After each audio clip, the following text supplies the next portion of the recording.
I think the first place to start is to talk about the framework of analysis. I think we as Marxists look at a class analysis, looking at the different forces involved in a given conflict and analyzing based on that. And this goes for whether we're looking at states, political parties, demonstrations, and other situations, because these are all manifestations of class struggle, the drive between different classes to gain access to resources and to political power.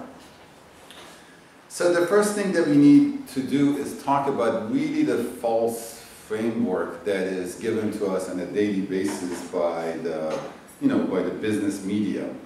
I mean, usually the conflict is based as people versus Bashar Assad. I mean, remember this because this was the same framing of the question in Libya, people versus Gaddafi. That was, as simple as that, the way it was presented to us.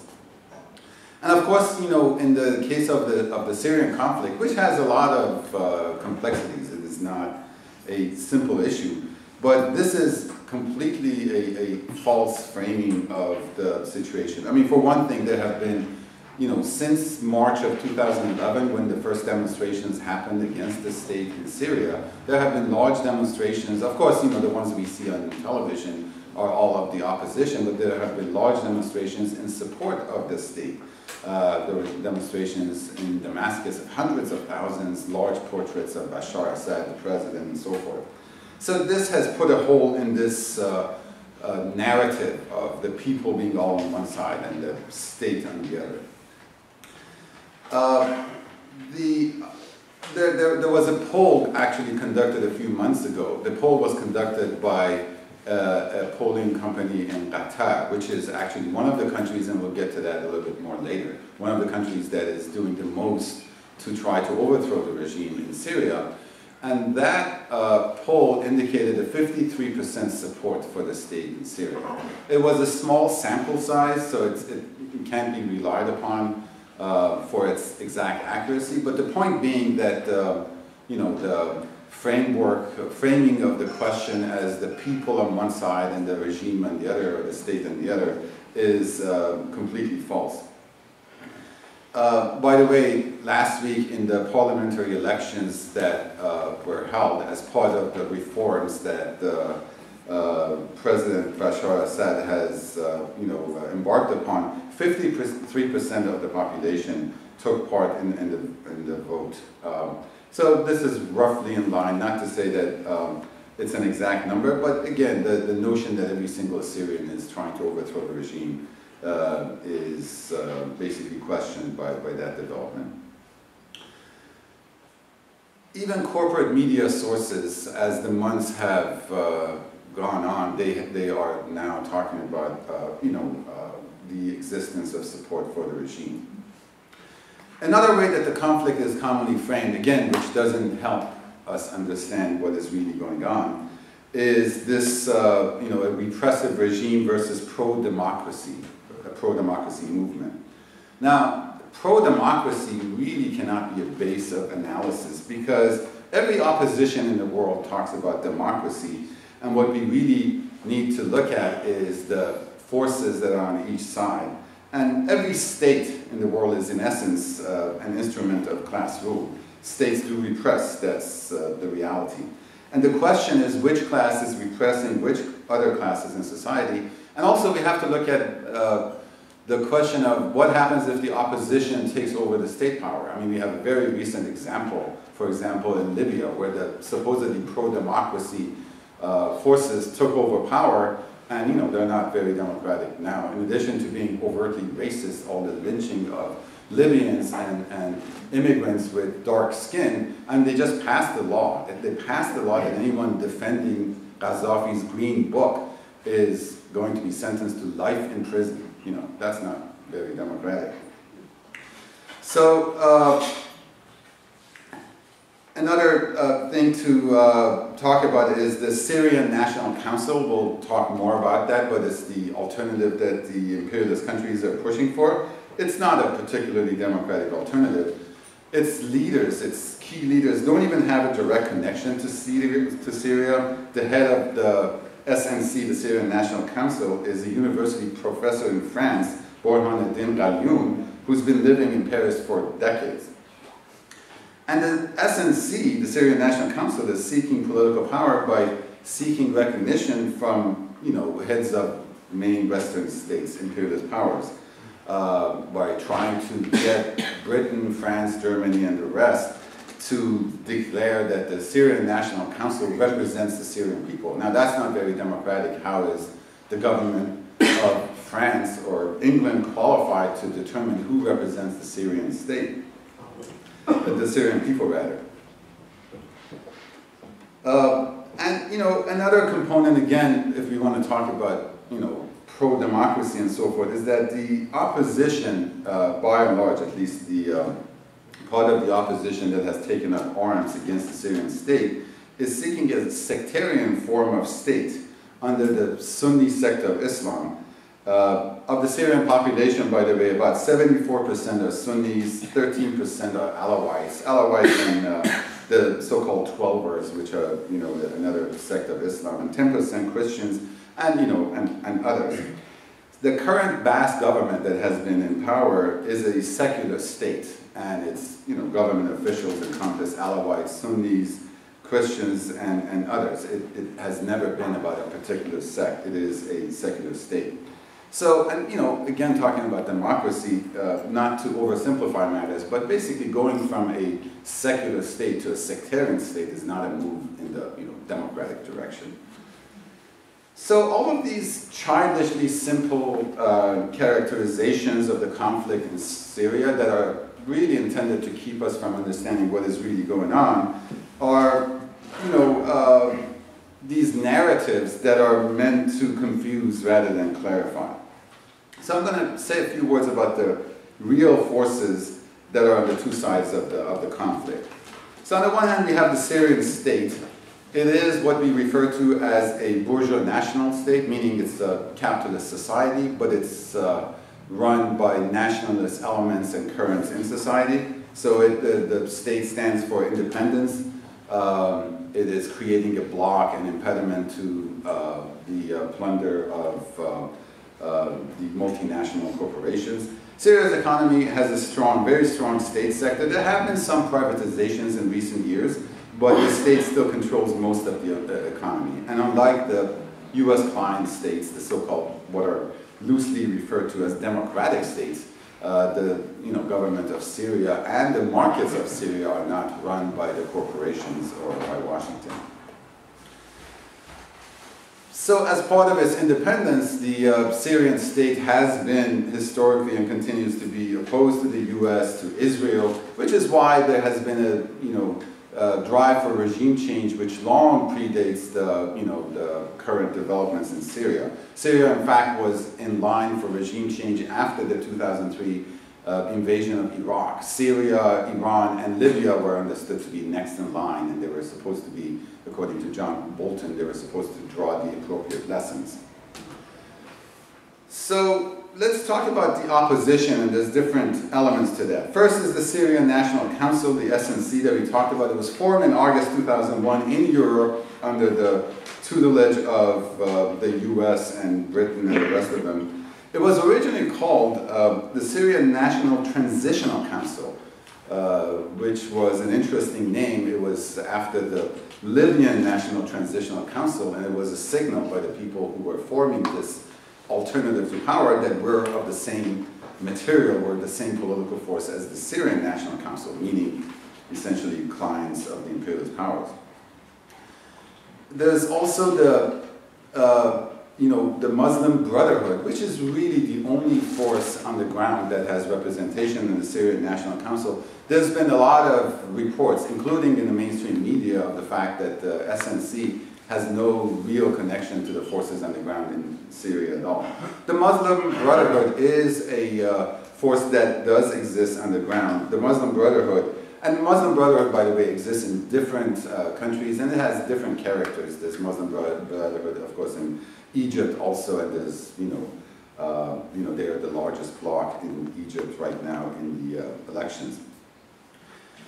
The Muslim Brotherhood right now is actively promoting foreign intervention, in particular Turkey and Jordan, which are neighbors of Syria. They have been fighting for decades on a sectarian form of state, a Sharia-based Sunni form of government. The leaders of the Syrian Muslim Brotherhood are actually based in Saudi Arabia, the most reactionary Arab state.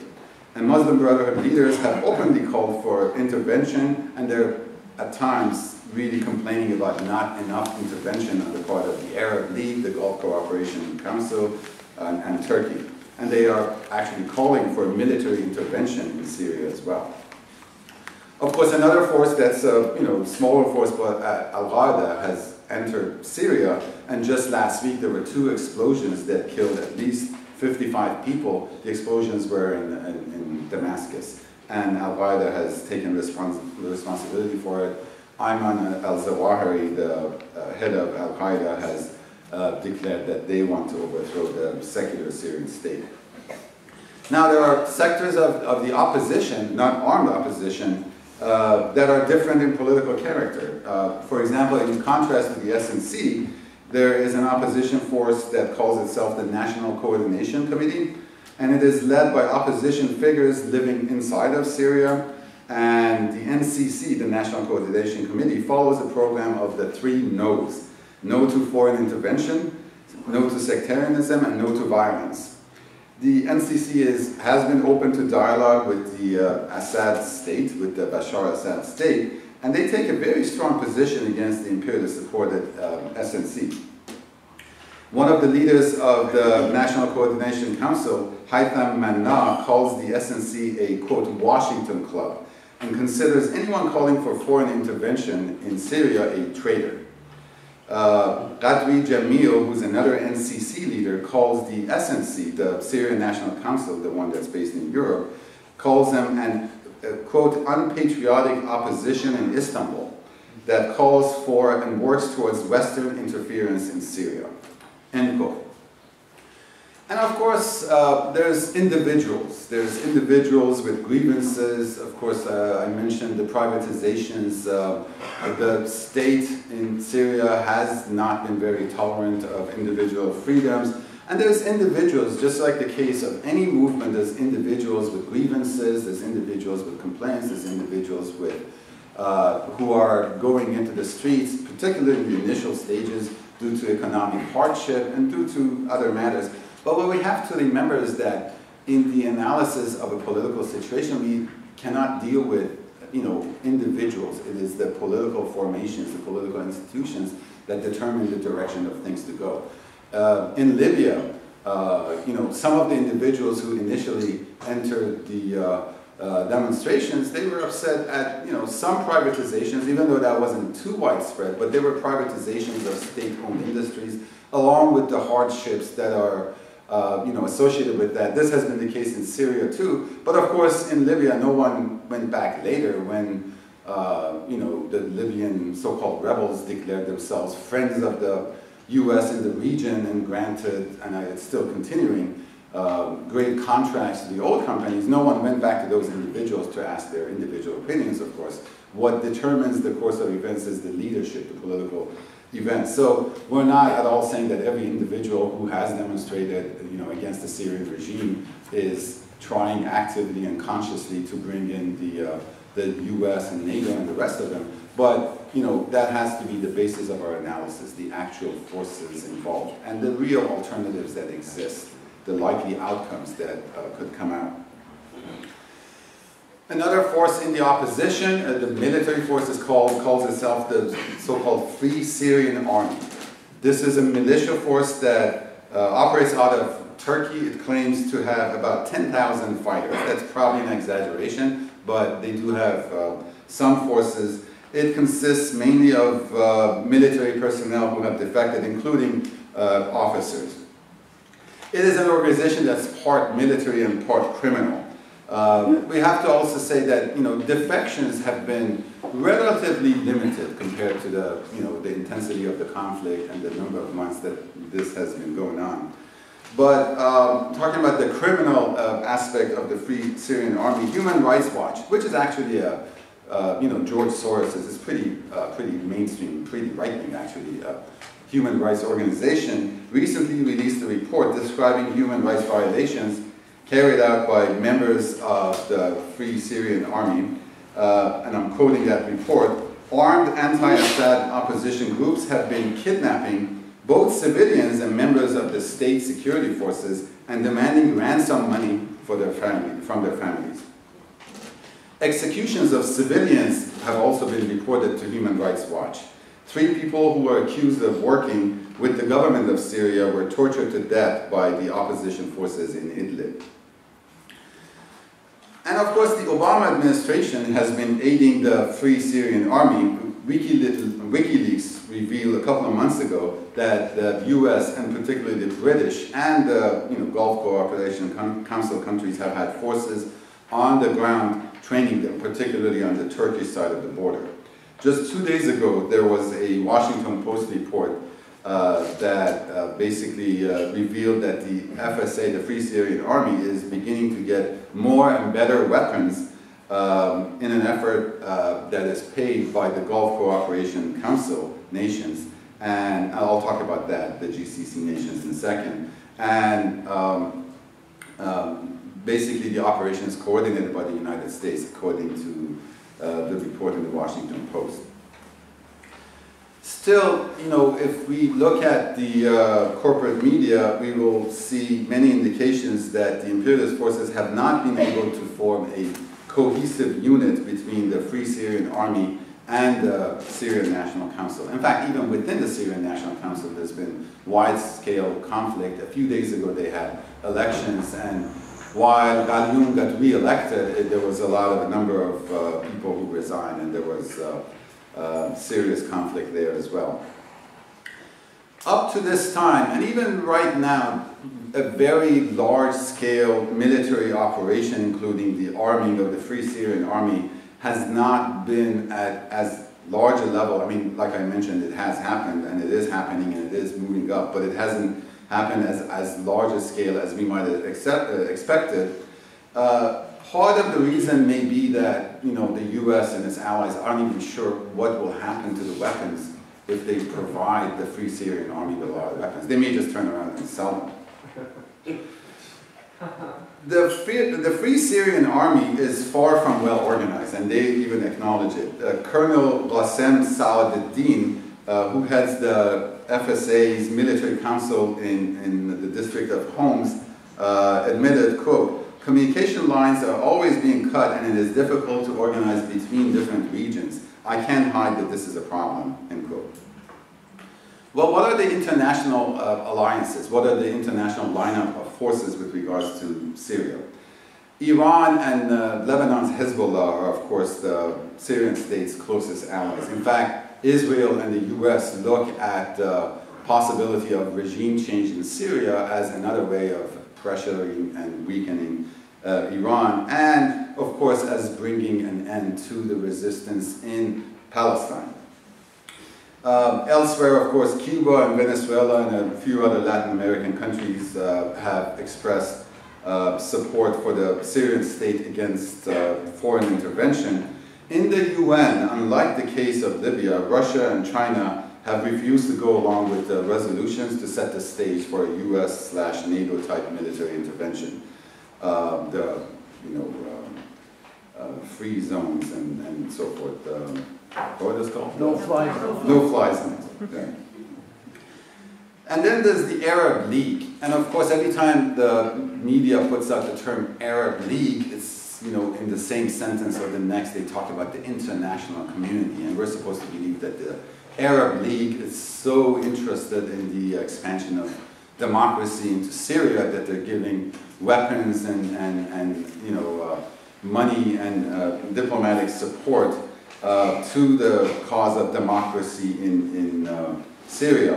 Well, the biggest bloc, the Arab League is essentially a bunch of repressive US client states. The biggest bloc in it is the Gulf Cooperation Council, led by Saudi Arabia and Qatar, which are both monarchies with no pretense of democracy. And you know, people know about what's been going on in Bahrain, where what could be appropriately called a pro-democracy movement in Bahrain was crushed by the state, and when the state didn't have enough strength to completely put down the movement, then Saudi Arabia came in and helped put it down. So these are the same countries, let's say Saudi Arabia, for example, that is sending tanks to put down a popular uprising in Bahrain that is all of a sudden, you know, deeply interested in democracy in Syria.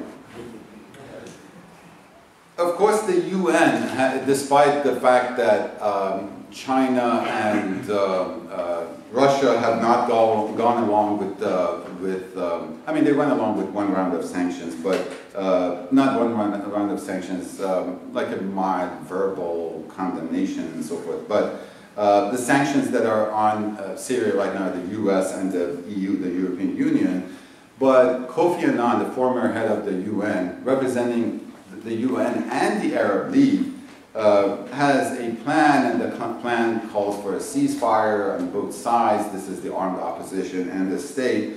And you know, it calls for 300 monitors, most of which have already gone there, for monitoring the ceasefire. Really, the ceasefire is intended to create a situation where the opposition can take over territory. And if they take over territory, then that becomes liberated areas, and it creates a possibility for the imperialists to go in and, of course, defend the people against the repressive state and so forth.